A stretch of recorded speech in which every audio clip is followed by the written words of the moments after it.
বাবা মহাদেবের কৃপায় আমরা চলে এসেছি আরো এক জ্যোতির্লিঙ্গ দর্শনে। তো আজকের আমাদের ঠিকানা ছিল ওমকারেশ্বর। ওমকারেশ্বর বাস স্ট্যান্ডে নেমে ওখান থেকে আমরা একটা অটো রিজার্ভ করেই আমরা সোজা চলে এসেছিলাম হোটেলের খোঁজে। আর দেখো আমরা কপাল জোরে পেয়েও গিয়েছিলাম একদম নর্মদা নদীর কাছেই একটা হোটেল। যে হোটেলটা ছিল খুবই সুন্দর। আমাদের ১ রাতের জন্য এখানেই ছিল ঠিকানা। আমরা রুমে এসেই ফ্রেশ হয়েই আমরা বিকাল হতেই বেরিয়ে পড়েছিলাম। ১ম এই সোজা চলে গেছিলাম ওমকারেশ্বর জ্যোতির্লিঙ্গ দর্শনে। আমরা সিঁড়ি দিয়েই মানে ওভারব্রিজ হয়েই আমরা যাওয়া শুরু করেছিলাম। কারণ নদী দিয়ে গেলে মানে বোটে করে গেলে একটা পাড়ে নামিয়ে দেবে এবং সেখান থেকেও আমাদেরকে অনেকটা উপরে উঠতে হতো। তাই আমরা ঠিক করেছিলাম এই সিঁড়ি দিয়েই আমরা যাবো। যার ফলে একসঙ্গে দুটো জিনিস দেখা যাবে। এক তো মন্দিরের কাছাকাছি সহজেই যাওয়া যাবে। আর দ্বিতীয়ত পুরো শহরটা কতটা যাচ্ছে, কতটা নদী বয়েছে সবটা দেখা যাবে।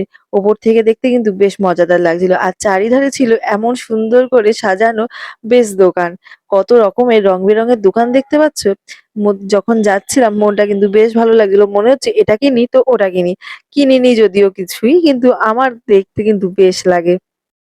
আর এই হচ্ছে সেই ঝুলন্ত ব্রিজ আ যেটা পার করলেই আমরা পৌঁছে যাবো বাবা ভোলেনাথের দর্শন করতে।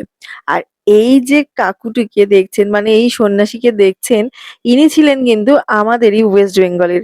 তিনি ওখানে থাকেন এবং আমাদের প্রত্যেককে এরকমভাবে টিপ পরিয়ে দিচ্ছিলেন।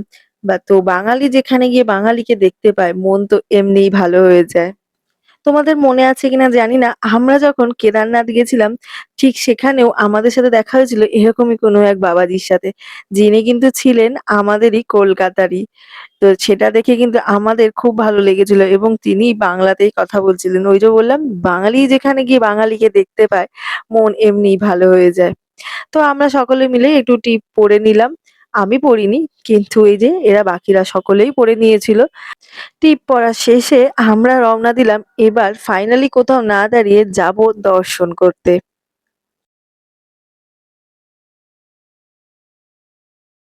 আর এই সেই ঝুলন্ত ব্রিজ যে ব্রিজটা পার করলেই পৌঁছে যাবো স্বয়ং মহাদেবের কাছে। স্বয়ং শম্ভু হর হর মহাদেব। তো আমরা এই জ্যোতির্লিঙ্গে আসার জন্য কিন্তু অনেকদিন ধরেছিলাম অনেকটা উৎকণ্ঠা যাকে বলে। তো এতটাই আমাদের এক্সপেকটেশন ছিল যে আমরা কখনো যাবো মহাকাল তারপরে যাবো ওমকারেশ্বর। তো ফাইনালি আমরা চলেও আসলাম। মহাদেবের কাছাকাছি যখনই কোথাও চলে আসি, তখনই যেন আর মনে হয় না যে এদিক ওদিক কোথাও তাকাই। মনে হয় শুধু কোথাও না দাঁড়িয়ে তার কাছেই এক প্রান্ত ছুটে চলে যাই। তো দেখতে আমরা প্রায় চলেই আসলাম। তো পরের ভ্লগে আমি শেয়ার করছি তোমাদের সাথে আমাদের এই জ্যোতির্লিঙ্গের বাকি গল্পটা।